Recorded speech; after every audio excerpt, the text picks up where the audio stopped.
ভূমির প্রিয় মাটিকে ছেড়ে, আত্মীয় স্বজনকে ছেড়ে দূর দেশে মানুষ যত ভালো খাক, যত ভালো পড়ুক এবং যত হ্যান্ডসাম স্যালারি পাক, দিন শেষে এক ধরনের অতৃপ্তি, দিন শেষে এক ধরনের কষ্ট, দিন শেষে এক ধরনের ব্যথা প্রবাসীদের প্রত্যেকের মনের মধ্যে অনুভূত হয়। কারণ আমি নিজে 10-10টি বছর প্রবাসে কাটিয়েছি, আমি জানি প্রবাসীদের মনের যে বেদনা, এটা দেশে যারা থাকে তারা বেশিরভাগ ক্ষেত্রে উপলব্ধি করতে পারে না। আমি প্রায় সময় বলার চেষ্টা করি, প্রবাসীদের বহনকারী বিমান যখন দেশের মাটি ছুঁই ছুঁই করে, যখন দেখতে শুরু করে প্রবাসীরা জানলা দিয়ে যে নিজের দেশের সেই এলোমেলো বিল্ডিংগুলো ঢাকা শহরের দেখা যাচ্ছে, তখন সিট থেকে বেল বাঁধা অবস্থায়ও পারলে সবাই দাঁড়িয়ে যাওয়ার চেষ্টা করে। এয়ার হোস্টেসরা বারবার বলেও তাদেরকে বসাতে পারেন না, থামাতে পারেন না। এত বেশি দেশকে প্রবাসীরা অনুভব করেন। অতএব প্রবাসী হিসেবে আপনাদের কষ্টের জায়গাগুলো আমি খুব ভালো করে উপলব্ধি করি। আমি আজ আপনাদেরকে যে কথাগুলো বলতে চাই সেটি হলো, এত কষ্ট করে, এত ত্যাগ করে আপনারা প্রবাসে এসেছেন, নিজ মাতৃভূমি ছেড়েছেন।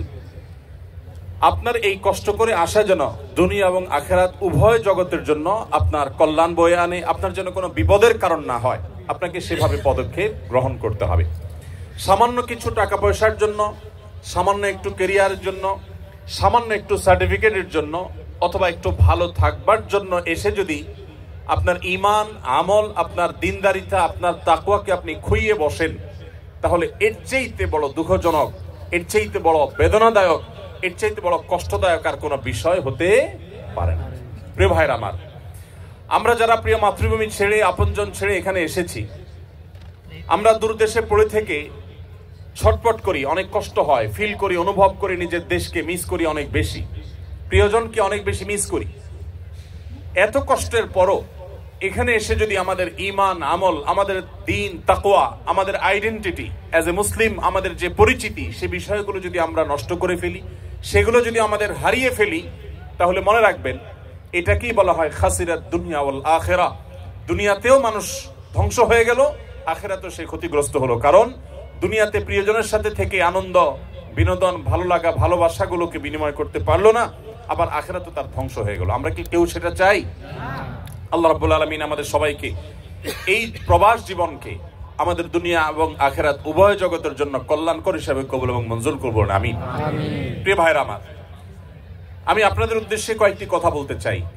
যারা এমন সমাজে বসবাস করেন যেখানে অমুসলিম প্রধান, যেখানে মুসলিমদের প্রাধান্য নেই, যেখানে ইসলাম এবং মুসলিমদের জন্য অনুকূল পরিবেশ খুব বেশি নেই, এরকম যে সমস্ত ভাইরা আছেন, এরকম দেশে বসবাস করছেন, তাদেরকে বলবো, প্রথমত আপনার এখানে আগমন এবং এখানে অবস্থানের নিয়ত এবং উদ্দেশ্য, ইন্টেনশনটাকে পরিবর্তন করে নিন।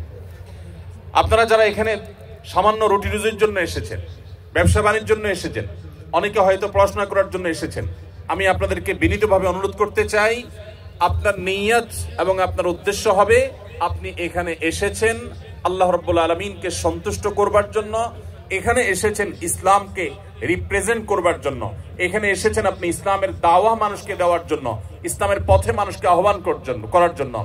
এই যদি আপনার উদ্দেশ্য হয়, তাহলে অমুসলিম প্রধান দেশে বসবাস করা আপনার জন্য শুধু জায়েজই হবে না, বরং আপনার এই বসবাস করাটা ইবাদত হিসেবে গণ্য হবে ইনশাআল্লাহ।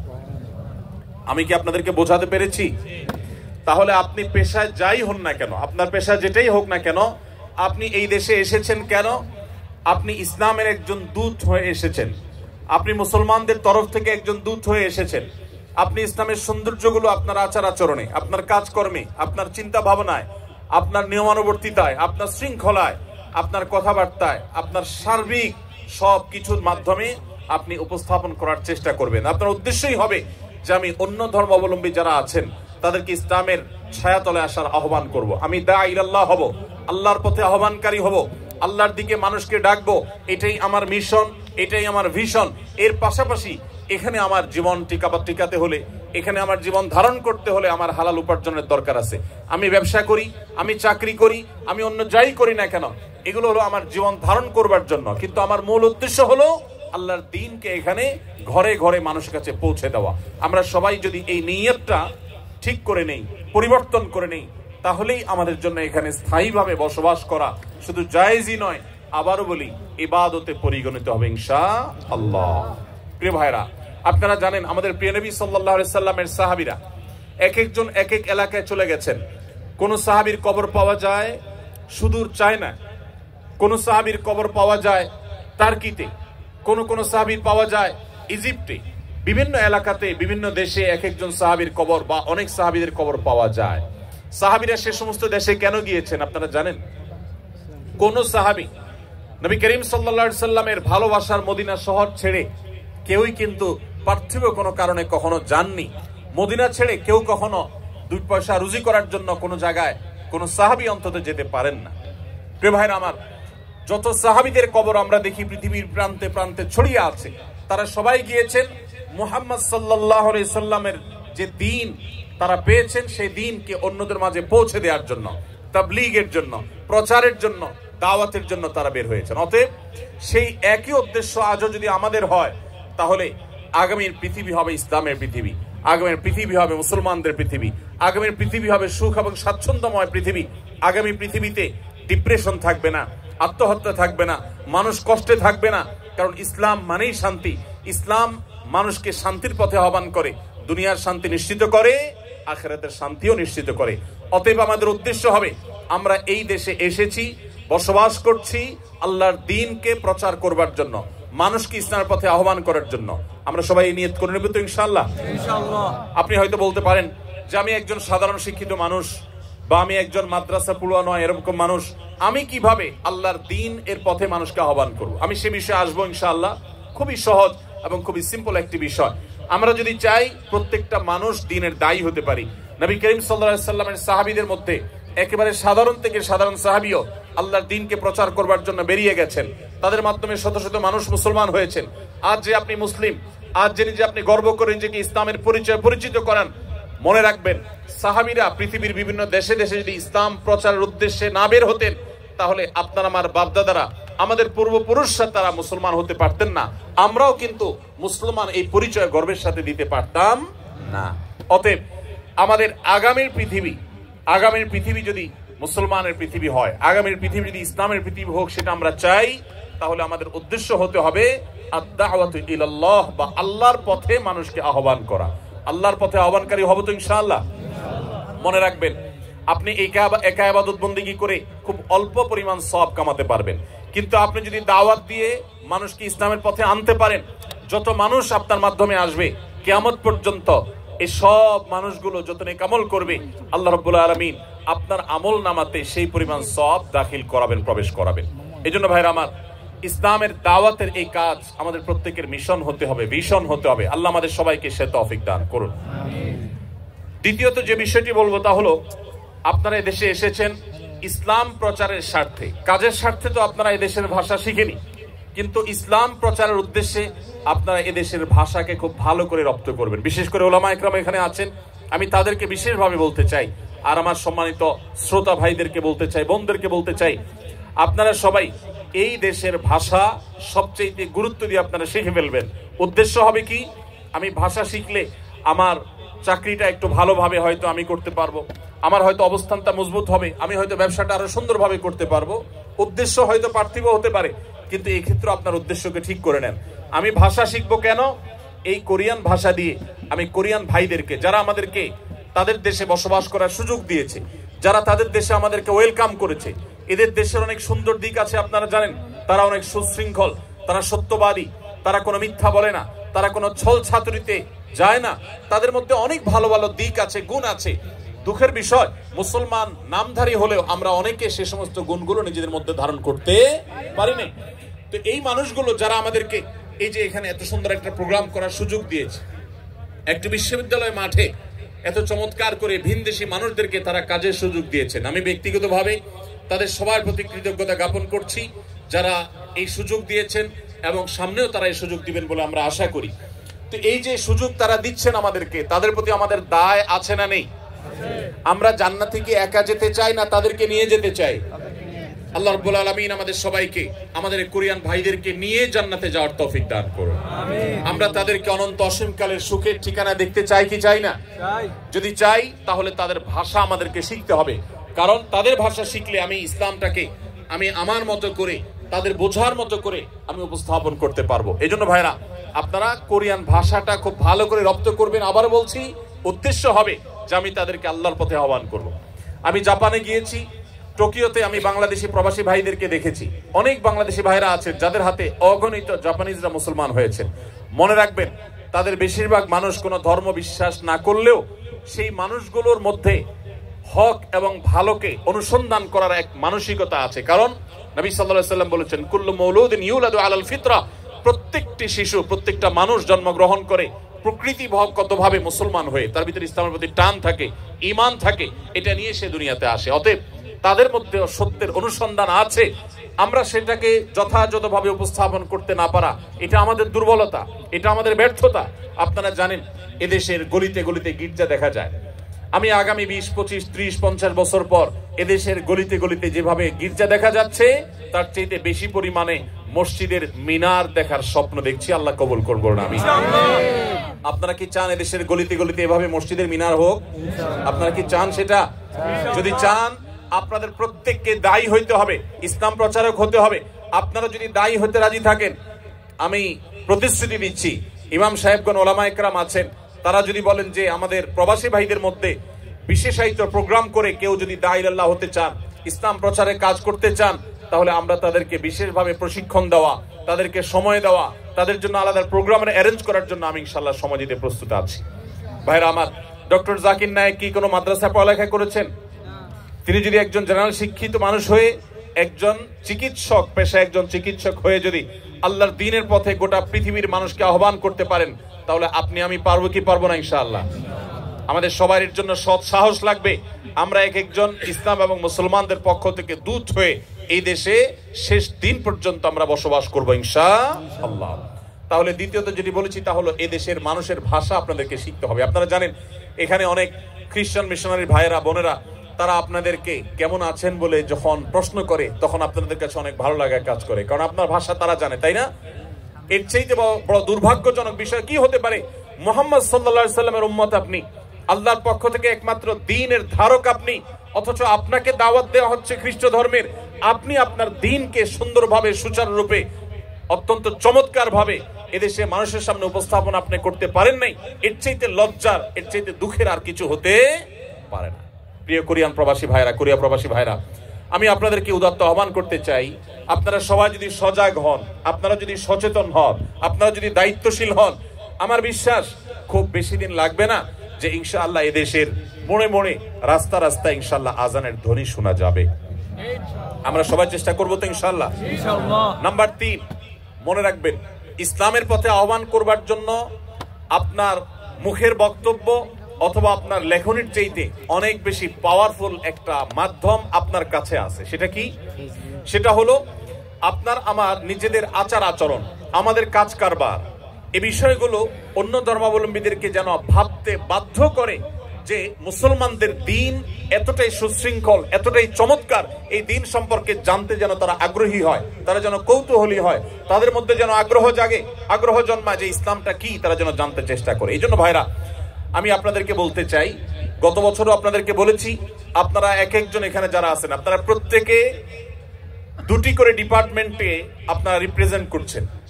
এক, আপনারা সবাই বাংলাদেশ রাষ্ট্রকে আপনারা রিপ্রেজেন্ট করছেন। আপনারা সবাই বাংলাদেশের আনঅফিসিয়াল দূত। অফিসিয়াল রাষ্ট্রদূত একজন থাকলেও আপনারা প্রত্যেকে বাংলাদেশকে এখানে রিপ্রেজেন্ট করছেন। অতএব আপনারা সবাই বাংলাদেশের দূত। বাংলাদেশকে তারা দেখে না, তারা আপনাকে দেখে। আপনাকে দেখে তারা বাংলাদেশকে মূল্যায়ন করবে। ঠিক একইভাবে গোটা বিশ্বের মুসলমানদের দূত হিসাবে আপনারা ভূমিকা রাখছেন। গোটা বিশ্বের মুসলমানদেরকে তারা দেখে না, তারা আপনাকে দেখে। আপনার আচার আচরণ, আপনার কাজ কারবার, আপনার নিয়ম শৃঙ্খলার প্রতি শ্রদ্ধাবোধ, এদেশের যে আইন রয়েছে, এদেশের যে নিয়ম রয়েছে, এদেশের যে শৃঙ্খলা রয়েছে, সেটাকে যদি আপনি সর্বাপেক্ষা শ্রদ্ধা করেন, মেনে চলেন, আপনার যদি সুন্দর লেনদেন থাকে, আপনার কাজ কারবার থাকে, আপনার আচরণের মধ্যে মাধুর্য থাকে, আপনার পরোপকার করার মানসিকতা থাকে, তাহলে মনে রাখবেন তারা আপনাকে দেখে ইসলামকে জানার ব্যাপারে আগ্রহী হয়ে উঠবে এবং দিন শেষে মানুষ ইসলামের পথে আসবে ইনশাআল্লাহ। মনে রাখবেন, আমাদের প্রিয় নবী সাল্লাল্লাহু আলাইহি সাল্লামের বক্তব্য শুনে যত মানুষ মুসলমান হয়েছে, তার চাইতে বেশি তার মহানুভবতায়, তার সিরাত, তার জীবন দর্শনে আকৃষ্ট হয়ে মানুষ ইসলামে এসেছেন। আজও সময় এসেছে ইসলামকে আমাদের আচার আচরণ, আমাদের ভালো কাজ কাম দিয়ে, আমাদের উন্নত চিন্তাধারা দিয়ে, আমাদের বিভিন্ন কার্যক্রমের মাধ্যমে ইসলামকে রিপ্রেজেন্ট করার আমরা সবাই সেই চেষ্টা করবো তো ইনশাআল্লাহ। মনে রাখবেন, আপনার প্রতিটি কাজ হয় ইসলাম এবং মুসলমানদের ইমেজকে বিল্ড আপ করবে, আর না হলে ইমেজকে ধ্বংস করবে। আমি ব্যক্তিগতভাবে আনন্দিত যে কোরিয়ায় আমার বাংলাদেশি প্রবাসী ভাইরা যারা আছেন, বোনেরা যারা আছেন, আপনাদের তেমন কোনো দুর্নাম নেই। আমাদের বাংলাদেশি প্রবাসীরা অনেক দেশে আছেন যে সমস্ত দেশগুলোতে নানা কারণে দুর্নাম হয়ে গেছে, সে সমস্ত দেশে আমাদের বাংলাদেশিদের মুখ অনুজ্জ্বল। আলহামদুলিল্লাহ, আমার স্বদেশী ভাইরা যারা এই দেশে বসবাস করছেন, কোরিয়া প্রবাসী ভাইদেরকে আমি স্পেশাল ভাবে ধন্যবাদ জানাচ্ছি, আপনাদের প্রতি কৃতজ্ঞতা জানাচ্ছি যে আপনাদের তেমন কোন দুর্নাম নেই। এর জন্য অবশ্য নেতৃবৃন্দ যারা আছেন, বিভিন্ন সোসাইটিকে যারা নেতৃত্ব দিচ্ছেন, নিশ্চয়ই তাদের অবদান আছে, নিশ্চয়ই উলামা একরাম ইমাম সাহেবদের অবদান আছে, নিশ্চয়ই আপনাদের সবার সদিচ্ছা আছে। আল্লাহ তাআলা আপনাদের সবাইকে আপনাদের এই সুনামকে ধরে রাখার, বরং এটাকে আরো সামনে নিয়ে যাওয়ার তৌফিক দান করুন। ভাইরা আমার, তাহলে আমার তৃতীয় পয়েন্টটি হলো যে আপনার সুন্দর আচরণ, আপনার কথাবার্তা, আপনার আইন শৃঙ্খলাকে মেনে চলার মানসিকতা, আপনার সার্বিক আচার আচরণ দ্বারাই আপনি ইসলামের পথে মানুষকে আহ্বান করবেন। আপনার কর্মকাণ্ডই দাওয়াত দিবে ইসলামের পথে মানুষকে। চেষ্টা করবো তো সবাই ইনশাআল্লাহ। নাম্বার 4, আপনি প্রবাসে থেকে যদি আল্লাহর দ্বীনকে রিপ্রেজেন্ট করতে চান আর নিজের ঈমান আমলকে হেফাজত করতে চান, মনে রাখবেন, আপনি কিছু পয়সা কামাই করতে এসে যদি আপনি বেঈমান হয়ে চলে যান, অথবা আপনি ঈমানদার আছেন, আপনার ছেলে মেয়ে তারা বেঈমান হয়ে যদি চলে যায়, পরের জেনারেশনটা যদি ধ্বংস হয়ে যায়, তো এর চাইতে বড় দুর্ভাগ্যের বিষয় আর কিছু হতে পারে না। অতএব এই বিষয়টিকে মাথায় রেখে আমি আপনাদেরকে অনুরোধ করব যে আপনারা সবাই সবসময় চেষ্টা করবেন, সচেষ্ট থাকবেন যে আপনারা যেখানেই থাকেন না কেন আশেপাশে মসজিদগুলোর সাথে আপনারা ইনভলভ হয়ে থাকবেন। ইমাম সাহেবদের বিভিন্ন যে প্রোগ্রামগুলো থাকে, কোরআন শিক্ষার আসর থাকে, তাফসিরের আসর থাকে, বিভিন্ন দ্বীনি প্রোগ্রামগুলো থাকে, যে কোনো দ্বীনি প্রোগ্রামের সাথে আপনারা এঙ্গেজ হয়ে থাকবেন, মসজিদগুলোর সাথে সম্পৃক্ত হয়ে থাকবেন, নামাজি মানুষদের সাথে থাকবেন। কারণ ভালো সঙ্গ যদি মানুষ অবলম্বন করে, তখন যে কোনো বিপদ আপদ থেকে, ঈমান হরণকারী বিষয় থেকে আল্লাহ রাব্বুল আলামিন মানুষকে হেফাজত করেন। এই জন্য নেক সঙ্গ বা সৎসঙ্গ এটা আমাদের ঈমানকে এই প্রতিকূল পরিবেশে টিকিয়ে রাখার জন্য সবচেয়ে সহায়ক ভূমিকা রাখবে। এই জন্য আমি আশা করব আপনারা সবাই সে বিষয়টি রাখবেন। আমাদের বোনরা যারা আছেন, আপনাদেরকে আমি বিশেষভাবে বলতে চাই, আপনারা নিজেদের মধ্যে বলয় গড়ে তোলেন, সোসাইটি এবং সার্কেল গড়ে তোলেন। 10-20 জন বোন যাদের মধ্যে আল্লাহর ভয় আছে, যারা হালাল হারাম মেনটেন করেন, যারা দুনিয়ার সমস্ত লোভের বিপরীতে ঈমানকে প্রায়োরিটি দেন, প্রাধান্য দেন, সেই মানুষগুলোকে সাথে নিয়ে আপনারা ছোট ছোট সার্কেল করে করে আপনারা নিয়মিত বৈঠক করেন, নিজেদের মধ্যে বোঝাপড়া করেন, কোরআন হাদিসের তালিম করেন, আলোচনা পর্যালোচনা করেন। আপনাদের শিশুদেরকে ঈমানের উপরে টিকায় রাখবার জন্য, তাদেরকে সেভ করবার জন্য প্রতিকূল পরিবেশে আপনার শিশুদের জন্য আলাদা সোসাইটি বিল্ড আপ করতে হবে, তাদের জন্য আলাদা পরিবেশ করতে হবে, মসজিদগুলো থেকে তাদের জন্য নানামুখী উদ্যোগ নিতে হবে। মনে রাখবেন, স্রোতের তালে গা ভাসানো এটার জন্য কোনো যোগ্যতার প্রয়োজন হয় না, স্রোতের বিপরীতে চলতে হলে যোগ্যতার প্রয়োজন হয়। আপনারা কি স্রোতের তালে গা ভাসিয়ে নিজেদের পরিচয়কে হারিয়ে ফেলতে চান, নাকি পরিচয় ধরে রাখতে চান? পরিচয় ধরে রাখতে চান। মনে রাখবেন, অনেক ভাইরা আছেন যারা নিজ দেশের মানুষের কৃষ্টি, কালচার, নিজের ঈমান আমল এগুলোকে হারিয়ে বসেছে। এর চাইতে দুর্ভাগ্যজনক আর কিছুই হতে পারে না। সামান্য একটু টাকা পয়সার জন্য আপনি আপনার আইডেন্টিটিকে একেবারে পানির সাথে মিশিয়ে দিয়েছেন, ধুলোর সাথে মিশিয়ে দিয়েছেন। ভাইরা আমার, আমি আপনাদেরকে অনুরোধ করতে চাই, পৃথিবীর যে প্রান্তেই থাকুন না কেন, নিজের আইডেন্টিটি, নিজের আত্মপরিচয়কে কখনো কোনো অবস্থাতে আপনি ধুলোর সাথে মিশতে দিবেন না। আলহামদুলিল্লাহ, আমি আবারও কৃতজ্ঞতা জানাই কোরিয়া সরকারের প্রতি, কোরিয়ান অথরিটির প্রতি। এখানকার যত দায়িত্বশীল আছে, যত প্রতিষ্ঠান আছে, তারা অত্যন্ত আন্তরিক। তাদের প্রশংসায় পঞ্চমুখ আমাদের প্রবাসী ভাইরা যেখানে যাই, আপনারা সবাই কোরিয়ান অথরিটির প্রশংসা করে থাকেন, আমরাও তাদের প্রশংসা করি। আল্লাহ রাব্বুল আলামিন তাদেরকে হেদায়েতের আলো দ্বারা আলোকিত হওয়ার তৌফিক দান করুন। আমিন। যারা আমাদের জন্য এই দেশে বসবাস করার সুযোগ করে দিয়েছেন, যারা আমাদের সিকিউরিটি দিচ্ছেন, নিরাপত্তা দিচ্ছেন, যারা আমাদেরকে এত সুন্দর দ্বীনি প্রোগ্রাম করবার সুযোগ দিয়েছেন, যারা মসজিদ পরিচালনা করছেন, আপনাদেরকে বাধাহীনভাবে, নির্বিঘ্নভাবে দ্বীনি কাজ করার সুযোগ যারা দিয়েছেন, আমরা অন্তরের অন্তঃস্থল থেকে আল্লাহর কাছে ফরিয়াদ করি, হে আল্লাহ, গোটা কোরিয়াবাসীকে আপনি জান্নাতবাসী হওয়ার মতো উপযুক্ততা নিয়ে দুনিয়া থেকে যাওয়ার তৌফিক নসিব করুন। আমিন। কিন্তু সেজন্য আমাদের দায় এবং দায়বদ্ধতা, দায়িত্বশীলতা আছে না নাই? যদি থাকে, আমাদের প্রত্যেককে আজ এখান থেকে প্রতিশ্রুতি করতে হবে, আমরা সবাই ইনশাআল্লাহ এখান থেকে দায়ী হওয়ার সংকল্প নিয়ে, ইসলাম প্রচারক হওয়ার, আল্লাহর প্রতি আহ্বানকারী হওয়ার সংকল্প নিয়ে এখান থেকে যাব। ঠিক আছে তো ইনশাআল্লাহ ভাইরা আমার? সেজন্য 4 নম্বর পয়েন্ট বলেছি যে আপনাকে যেটা করতে হবে, সৎসঙ্গ অবলম্বন করতে হবে। ভালো মানুষ যারা নামাজ কালাম পড়েন, হালাল হারাম মেনটেন করেন, ইমান ব্যাপারে খুব সিরিয়াস, যে আমার টাকা পয়সা আসুক আর না আসুক ইমান যেন চলে না যায়, এই মানুষগুলোর সাথে আপনি বন্ধুতা করবেন, তাদের সাথে উঠা বসা করবেন। যত বেশি তাদের ব্যাপারে আপনি সিরিয়াস হবেন, তত বেশি ইনশাআল্লাহ আপনার ইমানকে এই প্রতিকূল পরিবেশে আপনি সেফ রাখতে পারবেন। আপনি জানেন নবী করিম সাল্লাল্লাহু আলাইহি সাল্লাম বলেছেন, যে ব্যক্তি অন্য ধর্মাবলম্বীদের কাছে, ইহুদি মুশরিক বা নাসারা বা মুশরিকদের মধ্যে যারা বসবাস করে, ওই ব্যক্তির ইমানের ব্যাপারে নবী সাল্লাল্লাহু আলাইহি সাল্লাম কোনো দায়িত্ব নেন না, তার ব্যাপারে নবী সাল্লাল্লাহু আলাইহি সাল্লাম কোনো দায়িত্ব নিতে চান না, এমন কথা তিনি বলেছেন। এটা এক ধরনের সতর্কবাণী যে প্রতিকূল পরিবেশে তুমি নিজের ইমানকে রক্ষা করতে পারবা না। অনেকে সন্তান সন্ততি সহ এখানে বসবাস করেন, নিজের ইমান সেভ করতে পারলেও পরের জেনারেশন ধরে রাখা কঠিন, আর থার্ড জেনারেশন ধরে রাখা শুধু কঠিন নয়, অলমোস্ট অসম্ভবের মতো। এটা সম্ভব হওয়ার একমাত্র পথ হলো আপনার মূল পরিচয় ব্যবসায়ী হবে না, আপনার মূল পরিচয় চাকরিজীবী হবে না, আপনার মূল পরিচয় স্টুডেন্ট হবে না, আপনার মূল পরিচয় হবে আপনি দেশে আছেন, থাকবেন ইসলামকে রিপ্রেজেন্ট করার জন্য, ইসলামের দায়ী হওয়ার জন্য, ইসলামের পথে মানুষকে আহ্বান করার জন্য। মনে রাখবেন, সাধারণ ইবাদতকারী আর দায়ীর মধ্যে পার্থক্য হলো, আমাদের দেশে আমরা জানি যে বিভিন্ন রকমের নির্বাচন হয়ে থাকে, যে বিভিন্ন পর্যায়ে যে নির্বাচন হয়, এখানে কিছু থাকে ভোটার আর কিছু থাকে ক্যান্ডিডেটের পক্ষ থেকে প্রচারক বা ক্যাম্পাসার। যারা প্রচারক থাকে এদের কাছে সাধারণত এক দলের যিনি ক্যান্ডিডেট থাকেন, প্রার্থী থাকেন, ধরেন এক জায়গায় চেয়ারম্যান ইলেকশন হচ্ছে, চেয়ারম্যান পদপ্রার্থী কয়েকজন আছেন, একজন পদপ্রার্থী তার পক্ষে যিনি ভোট কালেকশন করেন, তার কর্মী হিসাবে যিনি কাজ করেন, তাকে কিন্তু অন্য ক্যান্ডিডেটের লোকেরা কখনো তার চেয়ারম্যানকে ভোট দিতে বলে না, কারণ জানে যে এই লোকটা তো নিজেই একজন চেয়ারম্যানের কর্মী, তাকে কি আমি ভোটের দাওয়াত দিব। কিন্তু যে ব্যক্তি সাধারণ ভোটার, তার কাছে কিন্তু সবাই ভোটের জন্য বলে, সব ক্যান্ডিডেটরা এসে বলে ভাই ভোটটা আমাদেরকে দিন, বলে কি বলে না? আপনি যদি সাধারণ মুসলমান হয়ে থাকেন, আপনাকে শয়তান দাওয়াত দিবে যে তুমি শয়তানিতে চলে আসো, এদেশের মানুষের কুফরিগুলা তুমি গ্রহণ করো। আর যদি আপনি নিজে ইসলাম প্রচারক হন, তাহলে শয়তান আপনার ব্যাপারে নিরাশ হয়ে যাবে যে না, এই লোককে তো দাওয়াত দিয়ে লাভ নাই, এ তো নিজেই আল্লাহর পথে মানুষকে দাওয়াত দিচ্ছে। এজন্য আমাদের ইমানকে টিকিয়ে রাখার একমাত্র উপায় হলো দাওয়াতের কাজ করা, দাঈ ইলাল্লাহ হওয়া। সবাই চেষ্টা করবো তো ইনশাআল্লাহ? আপনারা যদি দাঈ ইলাল্লাহ হতে চান, আমি অলরেডি 4টি পরামর্শ দিয়েছি, 5 নম্বর পরামর্শ বলে শেষ করব। এই 5টি পয়েন্ট যদি আপনি মাথায় রেখে চলেন, ওলামা একরামের যদি সহযোগিতা নেন, আমি বিশ্বাস করি যে একটা নির্দিষ্ট সময়ের পর, 6 মাস 1 বছর পর, আপনারা সবাই ইনশাআল্লাহ ইসলামের দায়ী হতে পারবেন। আল্লাহ আমাদের সবাইকে তৌফিক দান করুন।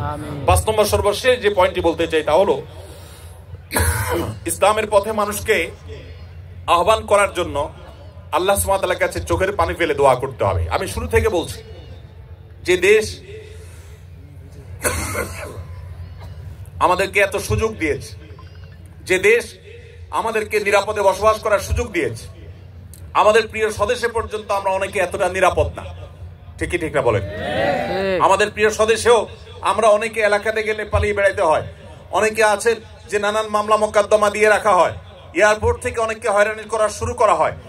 তো এইরকম একটা পরিস্থিতিতে আমরা যে দেশে বসবাস করছি, এদেশে আপনাদের জীবন নিয়ে কখনো শঙ্কায় থাকা লাগে?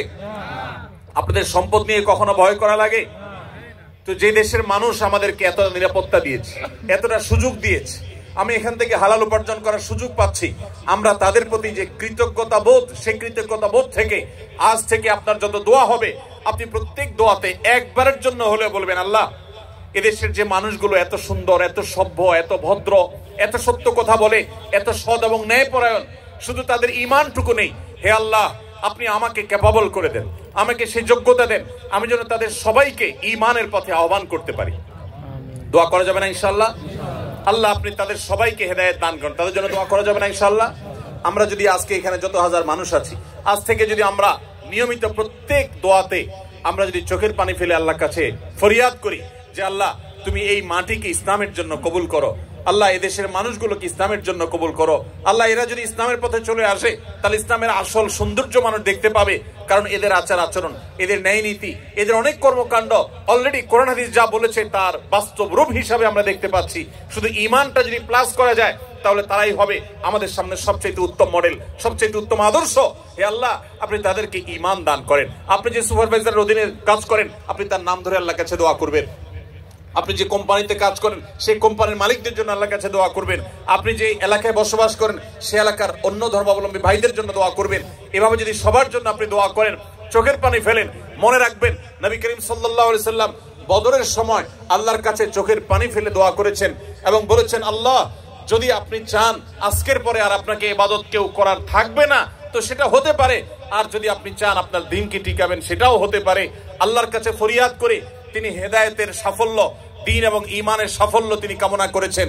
আমি আপনাদেরকে উদাত্ত আহ্বান রাখতে চাই, আপনারা সবাই যার যার জায়গা থেকে আপনাদের দোয়াগুলোতে আমাদের এই কোরিয়ান ভাই বোনদের জন্য, এদেশে বসবাস করি অন্য ধর্মাবলম্বী ভাই বোনদের জন্য দোয়া করবেন। আল্লাহ যেন তাদের সবাইকে হেদায়েত গ্রহণ করার তৌফিক নসিব করেন। আমিন। দোয়া করবো তো ইনশাআল্লাহ। ইনশাআল্লাহ। তাহলে আমি আবারও এক নজরে 5টি কথা বলছি। যারাই পৃথিবীর এমন কোন দেশে বসবাস করছেন যেখানে অমুসলিমদের প্রাধান্য রয়েছে, যেখানে থেকে আপনার ঈমানকে টিকিয়ে রাখাকে আপনি চ্যালেঞ্জিং মনে করছেন, যেখানে প্রতিকূল পরিবেশ রয়েছে, যেখানে হালাল হারাম মেনটেন করা কঠিন, যেখানে পর্দা মেনটেন করা কঠিন, আমরা রিজিকের প্রয়োজনে সেখানে এসে পড়েছি, আমি তাদেরকে বলতে চাই, প্রথমত আপনার এই আসার উদ্দেশ্যটাকে পরিবর্তন করেন। টাকা পয়সার জন্য, চাকরি বাকরি বা ব্যবসা বাণিজ্যের জন্য নয়, আপনার এখানে থাকাটাই হবে আল্লাহর দ্বীনকে মানুষের সামনে রিপ্রেজেন্ট করবার জন্য, দাওয়া ইলাল্লাহর জন্য, আল্লাহর পথে মানুষকে আহ্বান করার জন্য, জাহান্নাম থেকে মানুষকে জান্নাতের পথে আনার জন্য, মানুষকে মুক্তির পথে দেখাবার জন্য আপনি আসছেন। এই উদ্দেশ্যটাই যদি আপনার মূল হয়ে যায় তাহলে আপনার ব্যবসার ক্ষতি হোক, দাওয়াত যেন ঠিক থাকে, চাকরি চলে যাক, দাওয়াত যেন ঠিক থাকে, আপনার অন্য সব কিছুতে স্যাক্রিফাইস করবেন, কম্প্রোমাইজ করবেন, কিন্তু দাওয়াতের কাজে, ইসলামের কাজে আপনি কম্প্রোমাইজ করবেন না। নাম্বার 2, আপনাকে যে দেশে আছেন সে দেশের মানুষের ভাষা শিখতে হবে। তাদের ভাষা যদি আপনি রপ্ত করতে পারেন তাহলে তাদেরকে দাওয়াত দিতে পারবেন। ভাষা শিখলে আপনার স্কিল ডেভেলপ হবে, আপনার চাকরি, আপনার ব্যবসা ভালোভাবে করতে পারবেন। কিন্তু উদ্দেশ্য সেটা হবে না। উদ্দেশ্য হবে যে আমি এই ভাষা শিখে তাদেরকে আল্লাহর কথা আমি ব্যাখ্যা করব, কোরআনের কথা বলবো, সুন্নাহর কথা বলবো। ভাইরা আমার, আপনাদের হয়তো অনেকের কাছে জিনিসটা একটু অস্বাভাবিক মনে হচ্ছে যে এই মানুষগুলো এত উন্নত জ্ঞানে, বিজ্ঞানে, তথ্যে, প্রযুক্তিতে, অবকাঠামোতে, অন্য অনেক দিক থেকে তারা এগিয়ে আছে, তারা আমাদের ধর্মের জন্য তারা কি আদৌ আলাইতো? বিশ্বাস করুন, গোটা পৃথিবীর যত উন্নত দেশ পাবেন প্রত্যেকটা উন্নত দেশের মানুষেরা তাদের মধ্যে এক ধরনের শূন্যতা কাজ করছে। বিভিন্ন দেশে যাওয়ার সুযোগ আমার হয়েছে। আপনারা একটু ডানে বামে যদি খেয়াল করেন, গভীরভাবে দেখবেন যে সুখের মধ্যে থাকা মানুষগুলো, বাহ্যিকভাবে সুখের মধ্যে থাকা মানুষগুলোর মানসিক একটা কষ্ট আছে, যন্ত্রণা আছে। এই জন্য আত্মহত্যার প্রবণতা আপনার গরিব দেশে যতটা হয় তার চাইতে ধনী দেশে আত্মহত্যার ঘটনা বেশি ঘটে। কেন ঘটে জানেন? সবকিছু আছে, মানসিক প্রশান্তি জিনিসটা নেই। এই মানসিক প্রশান্তি, আল্লাহর কসম, ঈমান ছাড়া, ইসলাম ছাড়া মানসিক প্রশান্তি আসার আর কোনো পথ পৃথিবীতে খোলা নেই। আল্লাহর দ্বীন ছাড়া, ইসলাম ছাড়া শান্তি আসার কোনো পথ খোলা নেই। অতএব আপনার নিজেকে আপনাকে হীনমন্যতাকে ছুঁড়ে ফেলে দিতে হবে। আপনার মধ্যে আত্মবিশ্বাস থাকতে হবে, আপনার মধ্যে দৃঢ়চেতা চিন্তা থাকতে হবে, এই চিন্তা চেতনা থাকতে হবে, আপনার আদর্শিক এই বলিষ্ঠতা থাকতে হবে যে আমি এই যে দ্বীনকে ধারণ করছি, আমি নিজে হতভাগা, আমি কপাল পোড়া, আমি জানি না এই ঈমানের মূল্য কি, আমি জানি না ইসলামের মূল্য কি।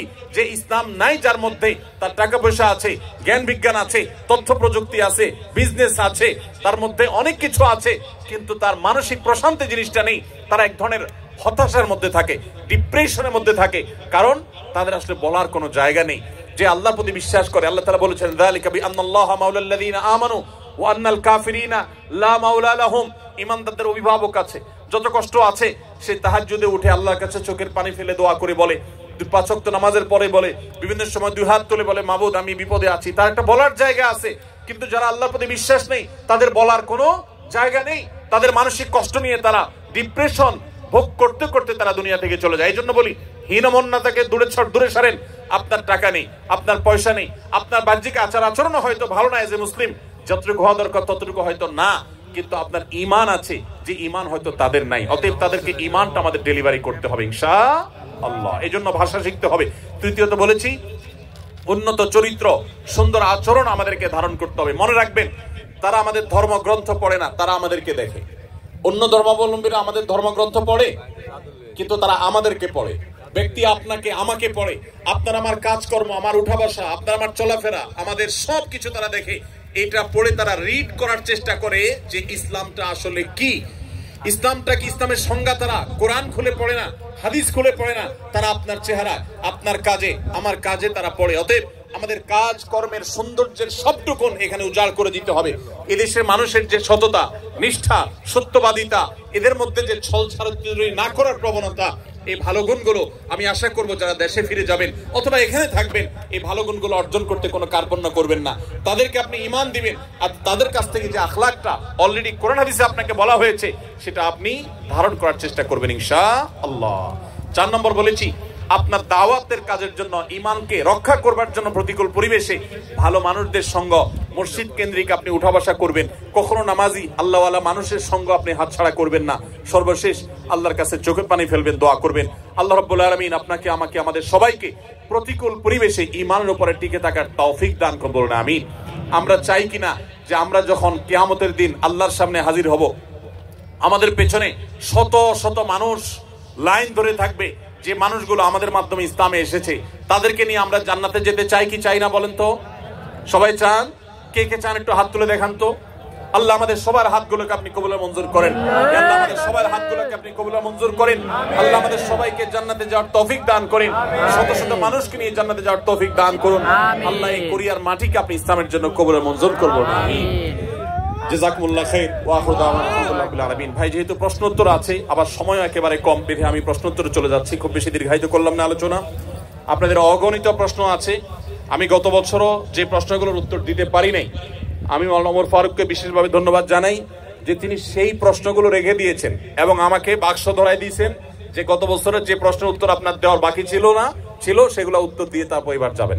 আলহামদুলিল্লাহ, ভাই আমাকে সবগুলো ধরাই দিয়েছেন। আপনাদের কোনো প্রশ্ন ফেলা হয় নাই, যে প্রশ্নগুলো উত্তর দেওয়ার মতো তার সবগুলো আছে। এই বছরও যদি কোনো প্রশ্নের উত্তর আমরা দিতে না পারি, আমি সাথে করে বাংলাদেশে নিয়ে যাব। প্রতি শুক্রবার আমার পেজে যে লাইভ হয়ে থাকে, সেখানে আপনারা প্রশ্ন উত্তর ইনশাআল্লাহ শামিল হতে পারেন। আল্লাহ তাআলা আমাদের সবাইকে যা শুনবো আমল করার তৌফিক দান করুন, আমিন। ভাইরা আমার, মাওলানা মিজানুর রহমান আজহারী সাহেব ইনশাআল্লাহ আসরের সময় ইনশাআল্লাহ এসে উপস্থিত হবেন। আসরের পরে বক্তব্য হবে, মাগরিবের মধ্যে আমরা আশা করছি শেষ করব। আমি আপনাদেরকে বলবো ধৈর্য ধারণ করে প্রোগ্রামের শেষ পর্যন্ত আপনারা সুশৃঙ্খলার সাথে বসবেন। আমি খুবই আনন্দিত যে আপনারা সুশৃঙ্খল একটা পরিবেশে আছেন এবং আমাদের স্বদেশী ভাইদেরকে নিয়ে যেখানে আয়োজন হয় আমার একটা ভয় কাজ করে। আমি আয়োজকদেরকে বলেছি যে কোন উল্টাপাল্টা করে বসবে, কোথায় আবার কোথায় মারামারি লেগে যাবে, ধাক্কাধাক্কি লেগে যাবে, আল্লাহ না করুন এরকম কিছু হলে পরবর্তীতে আর প্রোগ্রাম করার কোনো সুযোগ থাকবে না। বিধায় আমরা আলহামদুলিল্লাহ যে সুশৃঙ্খল পরিবেশে আছি এটা বজায় রাখবো। আল্লাহ আমাদেরকে তৌফিক দান করুন, আমিন। আসুন্নাহ ফাউন্ডেশনে আপনারা অনেকে দেশে আপনাদের আত্মীয় স্বজনের মাধ্যমে আপনারা টাকা পয়সা জমা দিয়েছেন। আপনাদের আমানতকে সর্বোচ্চ রক্ষা করবার জন্য আমরা আমাদের শেষ শক্তি দিয়ে চেষ্টা করে যাই, সর্বশক্তি আমরা ব্যয় করে থাকি। আলহামদুলিল্লাহ, আপনাদের প্রিয় প্রতিষ্ঠান এই বন্যা দুর্গত প্রত্যেকটা জেলার প্রতিটা ইউনিয়নে, প্রতিটা গ্রামে, ঘরে ঘরে আলহামদুলিল্লাহ বন্যার্ত মানুষের পাশে আমরা দাঁড়িয়ে ত্রাণ সামগ্রী পৌঁছে দিচ্ছি, ঘর করে দিচ্ছি। যারা কৃষক ক্ষতিগ্রস্ত হয়েছেন তাদের নগদ অর্থ সহায়তা করছি।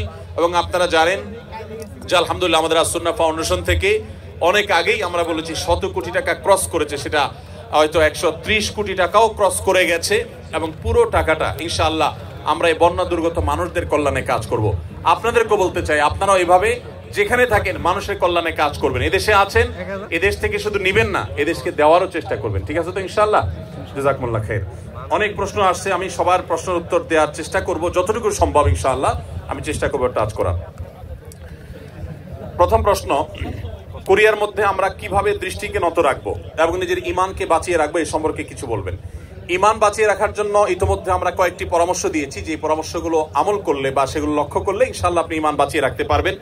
সেই সাথে আমি একটু প্লাস করি, প্রতিকূল পরিবেশে নজর হেফাজত করা খুব কঠিন। আপনারা জানেন এখানে মেয়েরা চলাফেরার ক্ষেত্রে ইসলামী লাইফস্টাইল তারা মেনটেন করে না, খুব স্বাভাবিকভাবে সঙ্গত কারণেই আমাদের জন্য এই পরিবেশে চোখের হেফাজত করা কঠিন হয়। মনে রাখবেন নবী করিম সাল্লাল্লাহু আলাইহি ওয়াসাল্লাম বলেছেন জিনাল আইনি আন নাজার। আমাদের অনেক মুসলিম ভাইরা আছেন এখানে যারা হয়তো জানেনও না যে নবী সাল্লাল্লাহু আলাইহি ওয়াসাল্লাম বলেছেন মানুষ কিন্তু চোখ দিয়েও জেনা করে, আর চোখের জেনা হলো চোখ দিয়ে সে এমন কিছু দেখলো যেটা দেখা তার জন্য অ্যালাউড না। পারমিটেড না।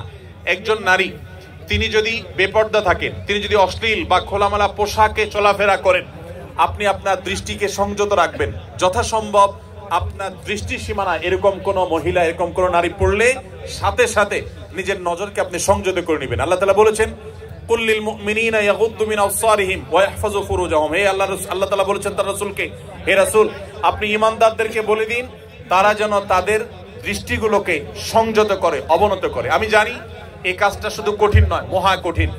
এই কাজটা শুধু কঠিন নয়, চরম পর্যায়ের কঠিন। মনে রাখবেন আপনাদেরকে এই ধরনের পরিবেশে ঈমানের উপর টিকে থাকতে হলে, আমরা যারা বাংলাদেশে থাকি আমাদের ঈমান এর মিটার যদি হয় 10-এ, আপনার ঈমানের মিটার থাকতে হবে 15-তে। কারণ আপনার এই প্রতিকূল পরিবেশে টিকে থাকা, এটার জন্য আপনার ঈমানের এক্সট্রা পাওয়ারের প্রয়োজন আছে। সো আমি আপনাদেরকে বিনীতভাবে অনুরোধ করতে চাই যে চোখের হেফাজত করার জন্য আপনারা আপ্রাণ চেষ্টা করবেন। মনে রাখবেন চোখ দিয়া হারাম জিনিস যখন দেখেন হয়তো নগদ আনন্দ পান, কিন্তু স্থায়ীভাবে আপনার কষ্ট, বেদনা, ব্যথা, যন্ত্রণা এগুলো কিন্তু ঠিকই হয় কি হয় না বলেন? মনে রাখবেন চোখে দেখার পর, হারাম জিনিস দেখার পর সেটা যদি আপনি হাতের নাগালে না পান, সঙ্গত কারণে পাবেন না, আর না পেলে আপনার মধ্যে এক ধরনের যন্ত্রণা, এক ধরনের কষ্ট হয়। আর যখন নিজেকে কষ্ট করে সংযত রাখবেন, ইচ্ছাকৃত হারাম জিনিস দেখবেন না, সেটা টিভির স্ক্রিনেও না, মোবাইলের মনিটরেও না, এবং বাইরেও না, তাহলে দেখবেন প্রথম আপনার একটু কষ্ট হবে কিন্তু পরবর্তীতে শান্তি অনুভব হবে। অনেক লোক নামাজ কালাম পড়ে কিন্তু চোখে খারাপ জিনিস মোবাইলে দেখে, কম্পিউটারে দেখে, টেলিভিশনে দেখে, বাইরে দেখে। মনে রাখবেন এটা হলো আপনাদের জন্য সবচেয়ে বড় পরীক্ষার বিষয়। অন্য অনেক কাজ এখানে করা সহজ, আমি জানি। মদ না খেয়ে থাকা সহজ, শুকরের গোশত না খেয়ে থাকাও সহজ, অনেক হারাম কাজ থেকে বেঁচে থাকা এখানে সহজ, এমনকি নামাজ পড়াটাও তুলনামূলক সহজ। এই পরিবেশের মধ্যে, কোরিয়ার মাটিতে এবং এই জাতীয় যে সমস্ত দেশগুলোতে এই ধরনের পরিবেশ আছে, এই সমস্ত পরিবেশে আপনাদের জন্য সবচেয়ে কঠিন কাজটা হলো এই চোখগুলোকে হেফাজত করা। এর চাইতে কঠিন আরেকটা কাজ নাই। আল্লাহ তাআলা আমাদের সবাইকে সেই তৌফিক দান করুন, আমরা যেন আমাদের দৃষ্টিগুলোকে অবনত করতে পারি। মনে রাখবেন আল্লাহ বলেছেন ইন্নাস সামআ ওয়াল বাসারা ওয়াল ফুআদা কুল্লু উলাইকা কানা আনহু মাসউলা। মানুষের কান, মানুষের চোখ, মানুষের অন্তর, প্রত্যেকটা অঙ্গকে আলাদা আলাদা জিজ্ঞাসা করা হবে এই চোখ দিয়ে কত গুনাহ করেছেন। 10 বছর 20 বছর আপনি কোরিয়াতে ছিলেন, আপনি জাপানে ছিলেন, আপনি ইংল্যান্ডে ছিলেন, আপনি অমুসলিম প্রধান দেশে ছিলেন যেখানে পর্দা পশিদার বালাই নেই, যেখানে মেয়েরা খোলামেলা চলাফেরা করে। আপনার প্রতিদিন সকাল থেকে রাত পর্যন্ত ঘুমানো পর্যন্ত শত শতবার, সহস্রবার এই চোখের গুনাহ হয়ে থাকে, অথচ আপনি মদ টাচ করেন না, হয়তো আপনি শুকর টাচ করেন না, হয়তো আপনি হারাম খান না, হয়তো আপনি হারাম থেকে বেঁচে থাকার জন্য সংগ্রাম চালাচ্ছেন, কিন্তু চোখ দিয়ে আপনি অনবরত আপনি হারাম করছেন। আপনার মুখকে হারাম থেকে বাঁচিয়েছেন কিন্তু চোখকে আপনি বাঁচাতে পারেন নাই, তাহলে আপনি সাকসেস হতে পারবেন না। এই জন্য এই প্রতিকূল পরিবেশে যদি নিজেকে টিকাতে কেউ না পারে, তার জন্য এই পরিবেশে থাকাই জায়েজ নাই যে নিজেকে এই গুনাহ থেকে বাঁচাতে পারবে না। এই জন্য ভাইরা এই সংগ্রামটা আমাদের করতে হবে, চেষ্টা করবো তো ইনশাআল্লাহ। আল্লাহ তাআলা আমাদের সবাইকে সেরকম ঈমানের শক্তি দান করেন যেন আমরা চোখের জেনা থেকে নিজেদেরকে বাঁচিয়ে রাখার চেষ্টা করতে পারি। যারা বিবাহিত তারা স্ত্রীকে নিয়ে আসার চেষ্টা করবেন, ফ্যামিলি সহ থাকার চেষ্টা করবেন, এবং বাহিরে বের হওয়ার সময় মনেই করবেন যে আমি রাস্তাঘাটে চলতে ফিরতে আমার চোখের এরিয়াতে অনেক বেপর্দা নারী আসবে। সো আমি যথাসম্ভব, যতটুকু সম্ভব অবনত রাখবো নিজের দৃষ্টিকে। এর বাইরে যদি চোখ পড়ে যায়, আমার ইচ্ছার বাইরে চোখ পড়ে গেছে, সাথে সাথে আমি ফিরিয়ে নিয়েছি, ইনশাআল্লাহর কারণে গুনাহ হবে না। আল্লাহ তাআলা আমাদেরকে মাফ করবেন ইনশাআল্লাহ। এখানে কোরিয়াতে বেশ কিছু চকলেটের উপাদানের জায়গা লেখা থাকে সাসুগি বা থাক্কুগি, যার অর্থ গরু বা মুরগি, অথবা চকলেট গুলো সফট মিল্ক ফ্লেভারের চকলেট। আদৌ পিওর গরু বা চিকেন আছে কিনা তা বোঝা যায় না, থাকলেও হালাল কিনা আমরা সেটা জানি না। এমন নুডলসও আছে। এরকম চকলেট বা নুডলস খাওয়া আমাদের জন্য হালাল হবে কিনা, প্রশ্নটি লিখেছেন ভাই আবির। আপনার প্রশ্ন উত্তর হলো যে যত চকলেট আছে ওয়ার্ল্ড ওয়াইড, বেশিরভাগ চকলেট গুলোতেই আসলে হারামের উপস্থিতি বা উপাদান থাকার সম্ভাবনা জোরালো। সবগুলোতে না, অনেক চকলেট আছে এর বিপরীতে আলহামদুলিল্লাহ যেগুলো হালাল, যেগুলোতে হারাম কোনো উপাদান নেই। এই বিষয়টা পৃথিবীর অন্য অনেক দেশে নিরূপণ করা সহজ, আপনাদের কোরিয়াতে একটু কঠিন। আপনি জাপানে গেলেও দেখবেন যে বিভিন্ন বাজারে, বিভিন্ন সুপার মার্কেটে, বিভিন্ন মার্টে, সুপার মলে, সুপার শপিং মলে আপনি দেখবেন যে চকলেট হোক, যে কোনো ফুড হোক, সেখানে স্ক্যান করে চেক করা যায় এটা হালাল কি হারাম, এখানকার উপাদান কি, সব ডিটেল জানা যায়। এবং হালাল সার্টিফিকেশন প্রতিষ্ঠানগুলো খুবই স্ট্রং সেসব দেশে, যার কারণে হালাল সার্টিফিকেশনের উপরে নির্ভর করা যায়। আপনাদের এখানে এখনো সেটা হয় নাই, তবে আলহামদুলিল্লাহ যেভাবে দিন দিন আমাদের প্রবাসী বাংলাদেশি ভাইরা বাড়ছেন, পাকিস্তানি, আরাবিয়ান, অন্যান্য দেশি ভাইরাও দিন দিন আসছেন, আশা করা যায় অচিরেই ইনশাআল্লাহ কোরিয়াতেও হালাল সার্টিফিকেশনের অথরিটি এরকম গড়ে উঠবে, তখন আপনাদের জন্য সহজ হবে। আপাতত যারা এখানে আছেন আমি তাদেরকে বলবো, আপনি এটার উপাদানের মধ্যে সন্দেহপূর্ণ কোনো কিছু থাকলে সেটাকে অ্যাভয়েড করবেন। মনে রাখবেন, সন্দেহপূর্ণ বিষয়কে অ্যাভয়েড করাটা খুবই জরুরি একটা বিষয়। যেটা আপনি নিশ্চিত হালাল জানবেন শুধু সেটাই গ্রহণ করবেন, আর যেটাকে সন্দেহ মনে হবে সেটা আপনি অ্যাভয়েড করে চলবেন। চকলেট না খেলে কি আমরা মারা যাব ভাই? কি বলেন? চকলেট না খেলে কি খুব বেশি অসুবিধা হবে আমাদের? অতএব আমরা যথাসম্ভব সন্দেহপূর্ণ খাবার অ্যাভয়েড করে চলবো, তাহলে ইনশাআল্লাহ হারাম থেকে বেঁচে থাকা সহজ হবে। এরপরের প্রশ্ন হলো, আমি অনেক চেষ্টার পরও মা হতে পারছি না, তাই অনেকে আমাকে অনেক আমলের পাশাপাশি তাবিজ ব্যবহার করতে বলছেন, অনেকে কটু কথাও বলেন, কিন্তু আমি খুবই সন্দিহান গুনাহের ব্যাপারে। দয়া করে সঠিক তথ্য দিয়ে সহযোগিতা করবেন। বোন ফারজানা প্রশ্ন করেছেন। দেখুন, যে সমস্ত বোনের বাচ্চা হয় না, আমাদের সমাজে এক শ্রেণীর কুলাঙ্গার, এক শ্রেণীর খারাপ মানুষ আছে যারা ওই মেয়েদেরকে নিয়ে কটু কথা বলে, আছে না নাই? গ্রামাঞ্চলে বিশেষ করে অনেকে আছেন এই সমস্ত বোনদেরকে খোঁচা মেরে কথা বলেন। সন্তান হওয়া না হওয়া এটা কি পৃথিবীতে কোনো মানুষের হাতে? কোনো মানুষের হাতে? সন্তান দেওয়া বা না দেওয়ার মালিক কে? আল্লাহ তাআলা কোরআনে কারীমে পরিষ্কার ভাবে বলেছেন যে আল্লাহ রাব্বুল আলামিন ইয়াহাবু লিমান ইয়াশাউ ইনাসা ওয়া ইয়াহাবু লিমান ইয়াশাউ যুকুর আয়ুযাওয়িজুহুম যুকরান ওয়া ইনাসা। আল্লাহ তাআলা যাকে ইচ্ছা তাকে কন্যা দেন, তাকে যাকে ইচ্ছা তাকে ছেলে দেন। কাউকে আল্লাহ তাআলা দুইটাই দেন, কাউকে আল্লাহ কিছুই দেন না। এটা সম্পূর্ণ আল্লাহর ইখতিয়ার। অতএব এই কারণে যদি কোনো মেয়েকে বা কোনো ছেলেকে কেউ দোষারোপ করে, সে আল্লাহর কাছে কবিরা গুনাহে লিপ্ত আসামি। যদি সে মুখে দাঁড়িয়ে থাকে, সে যদি হাজী সাহেব থাকে, সে যদি মসজিদের সভাপতি সেক্রেটারি হয়, সে যদি আলেম ইমাম সাহেব হয়, তারপরে সে আল্লাহর কাছে অপরাধী এবং ক্রিমিনাল, বিকজ সে একজন নির্দোষ মানুষকে সে দোষ দেওয়ার চেষ্টা করেছে। এজন্য খবরদার, সন্তান হয় না, সব ছেলে হয় অথবা সব মেয়ে হয়, এজন্য মেয়েদেরকে অথবা ছেলেদেরকে কাউকে কোনো দোষ দেওয়া যাবে, এটা সম্পূর্ণ আল্লাহর ফয়সালা। এর পাশাপাশি বোন যদি জানতে চেয়েছেন যে সন্তান না হওয়ার জন্য আপনাকে বিভিন্ন আমলের কথা বলেন, বিভিন্ন আমল আপনি করতে পারেন। কোরআনে কারিমে বিভিন্ন আয়াত আছে, যে আয়াতগুলো আমল করার মাধ্যমে, পাঠ করার মাধ্যমে, সেগুলো পড়ে পানিতে ফু দিয়ে খাওয়ার মাধ্যমে বিভিন্নভাবে সন্তান আল্লাহ তাআলা দান করেছেন। বিশেষ করে আমি আপনাকে কোরআনের আমলের কথা বলতে চাই। আপনারা জানেন আল্লাহ নবী ইব্রাহিম আলাইহিস সালাম, তাকে আল্লাহ তাআলা বার্ধক্যে সন্তান দিয়েছেন, বৃদ্ধ বয়সে সন্তান দিয়েছেন।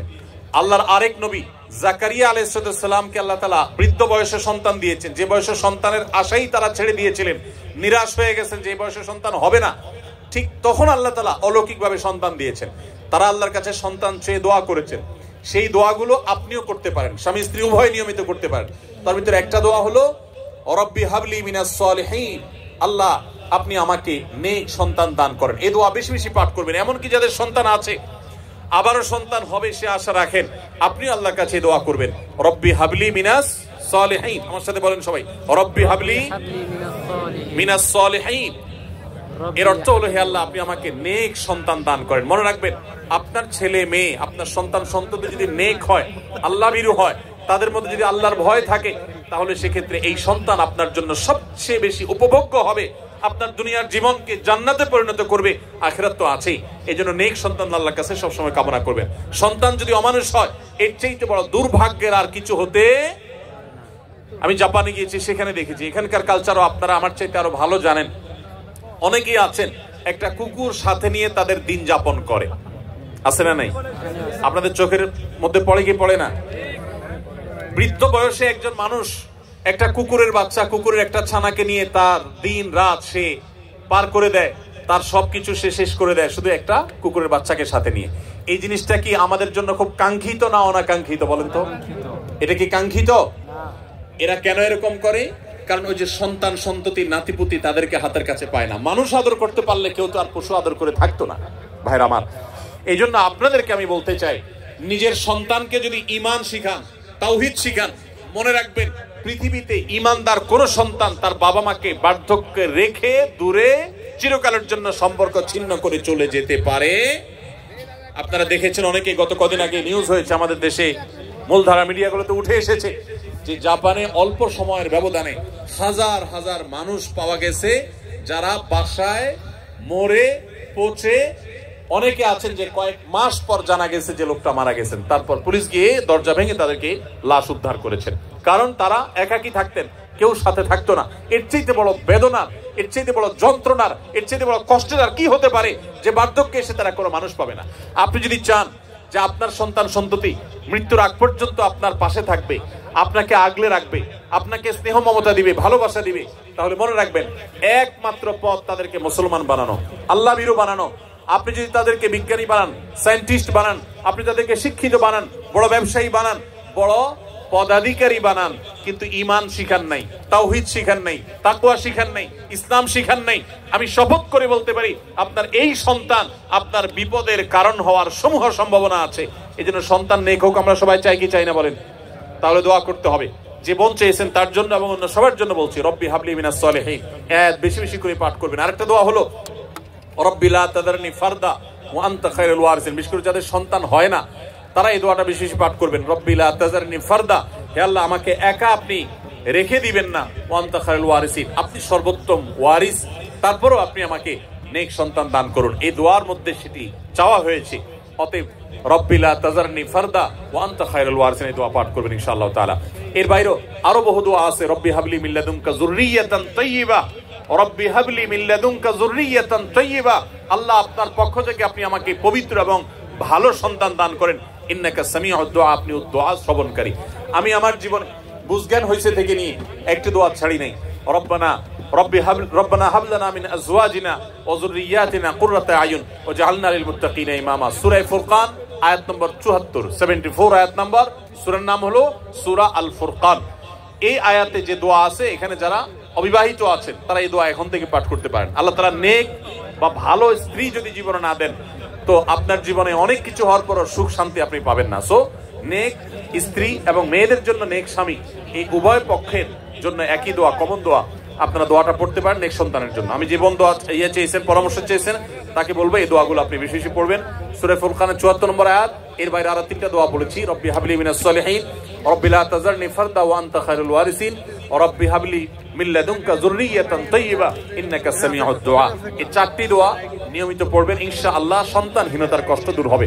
এরপরে যদি আল্লাহ না দেন তো মনে রাখবেন আল্লাহ তাআলা যা দিয়েছেন এর মধ্যে আপনার কল্যাণ আছে। সন্তান হয়েছে কিন্তু অমানুষ হয়েছে, খারাপ হয়েছে, অসুস্থ হয়েছে, বিকলাঙ্গ হয়েছে, তার চাইতে আল্লাহ তাআলা না দেওয়াটা আপনার জন্য কখনোই ক্ষতিকর নয়। এজন্য আল্লাহর ফয়সালা সন্তুষ্ট থাকবেন। তবে তাবিজের যে ব্যবহার, এটি সুন্নাহর খেলাফ। নবী করিম সাল্লাল্লাহু আলাইহি সাল্লাম কখনো তাবিজ দেননি, ব্যবহার করেননি।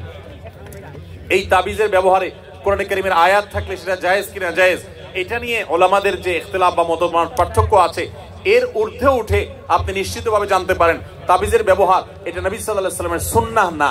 বিধায় কোরআন এবং সুন্নাহ বর্ণিত দোয়া, আয়াত এগুলো পড়ে পড়ে ফু দিবেন এবং আমল করবেন ইনশাআল্লাহ তাআলা। আমি মোহাম্মদ দেলোয়ার হোসেন। আমার প্রশ্ন হলো, বাবা মাকে খুশি করলে স্ত্রী মন খারাপ করে, আবার স্ত্রীকে খুশি করতে গেলে বাবা মার মন খারাপ হয়, তাই বাবা মার জন্য স্ত্রীকে ত্যাগ করা লাগে, আমি কি করব একটু বলবেন? ভাই এই প্রশ্নের উত্তর গত বছর আমি দিয়েছি, সব সময় আমি দেই। আপনাদেরকে যারা এখানে বিবাহিত আছেন, বিদেশে আছেন, আপনারা যে কি পরিমাণ প্যারায় আছেন এটা দেশের অন্য কোনো মানুষ না বুঝলেও আমি খুব ভালো করে বুঝি। আমাদের আজহারি ভাই খুব ভালো করে বুঝবেন, কারণ আমরা দুজনই, উনি এখনো প্রবাসে আছেন আর আমি 10 বছর সৌদি আরবে প্রবাস জীবন কাটিয়ে আসছি। ভাইরা আমার, এর উত্তর খুবই সহজে আমি দিচ্ছি। মনে রাখবেন, যারা প্রবাসে আছেন অথবা দেশেই আছেন, বিয়ে করার পরে দেখা যায় বউরে খুশি করতে গেলে মা না খুশ, আবার মারে খুশি করতে গেলে